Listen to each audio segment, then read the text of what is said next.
Hi there, I'm Dean Heskin. Thanks for tuning into our podcast, The Secret War on Cash, brought to you by Swiss American Trading Corporation.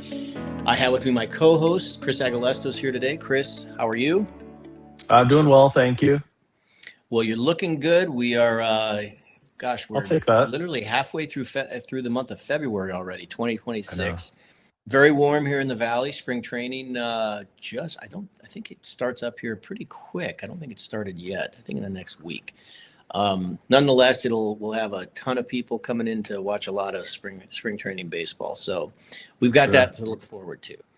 All right, well, let's get into it here. In fact, speaking of sports, I didn't even intend to incorporate the two of these, but for those of you tuned in, this is a little different podcast, but it is financially and economically related. And I saw this article, Chris, and I was like, that seems like something worth talking about. And I know we're a week, closer to 2 weeks now, removed from the Super Bowl. But as I saw this, and this came out of Zero Hedge, the title of the article, Breaking Down California's Insane Super Bowl Tax. And what's crazy to me is, like, first off, Boomer, what happens is, for those of you who are not familiar with what this concept is, in the state of California, as these players play in the Super Bowl, they are charged a tax on their annualized income. What they do is they take their annualized income, break it down per day. And so, as it talks about in here, using as the example, I think they use Sam Darnold. He was in California, in San Fran, for 7 days preparing for the Super Bowl. And thus, the state of California taxed his income for 7 days, his annualized income for 7 days, because of that. And what Boomer Esiason is saying, this is crazy, and if they don't change this, and I believe they are the only state who does this, if they don't change this, that they should never put the Super Bowl in California again. And I really don't necessarily disagree, because, Chris, we own our own company, privately held.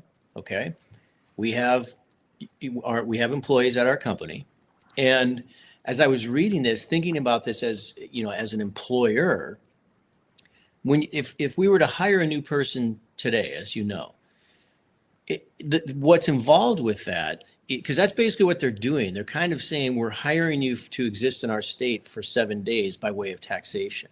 Mm-hmm. So just the whole, like, the paperwork involved with that, and the attorneys and the CPAs, and I mean, and all for what? For a 7 day stint for the Super Bowl.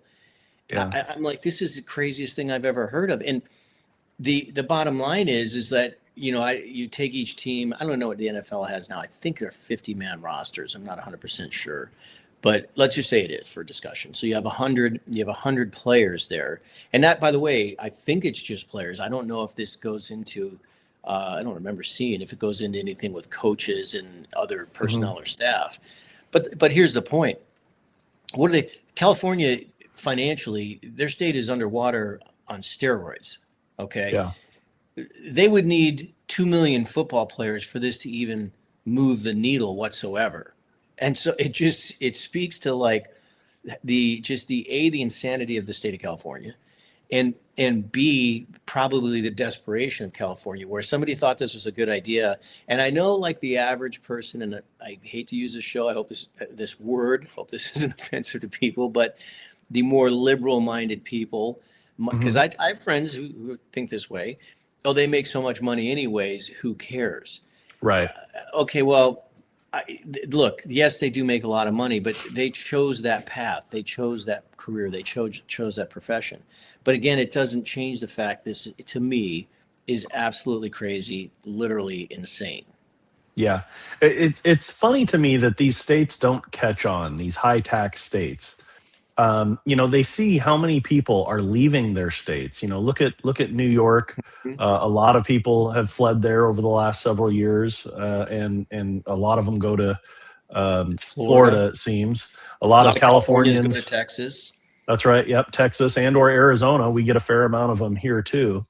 And it seems like the more people leave, the more they just keep making it unaffordable to want to even be in those states, and they keep raising the taxes. They say, okay, there's less. Maybe they're saying, well, we're losing people, so we have to tax.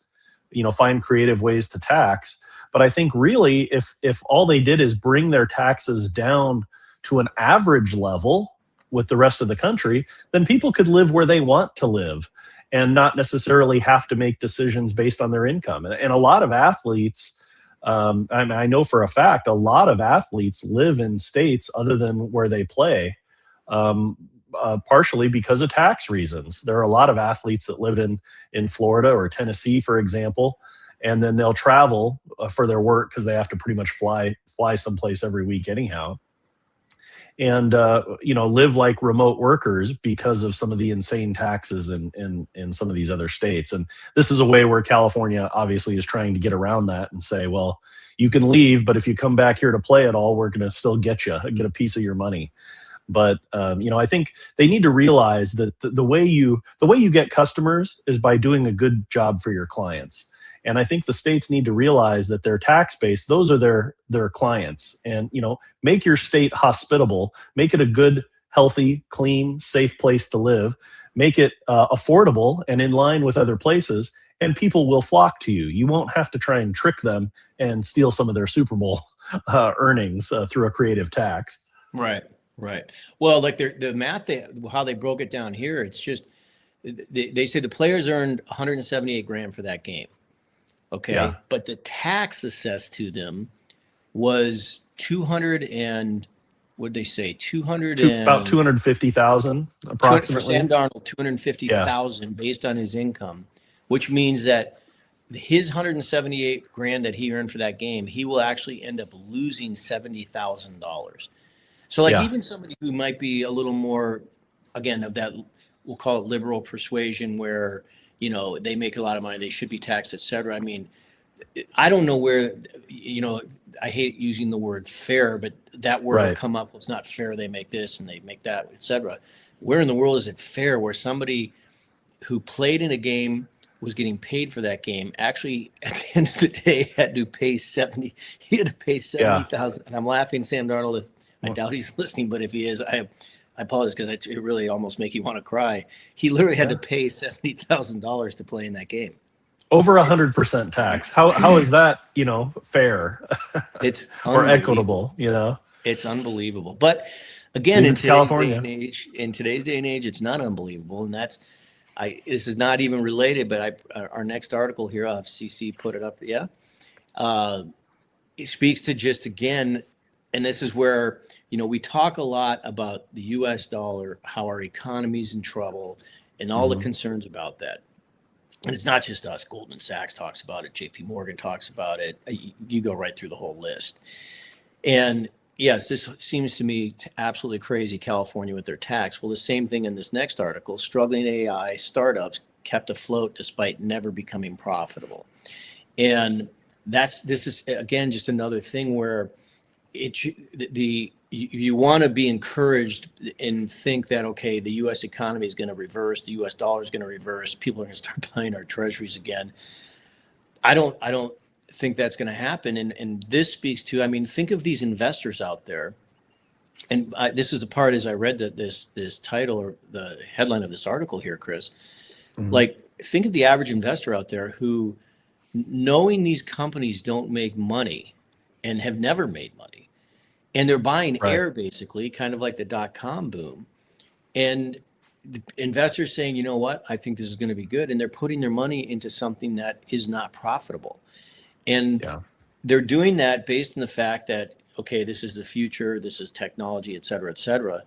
But ladies and gentlemen, when you talk about investing, it's not even just the product that they offer, but you also are dealing with like the management of that company, how effective they are in marketing their product, how in that marketing, how they're able to generate interest, sales, if applicable.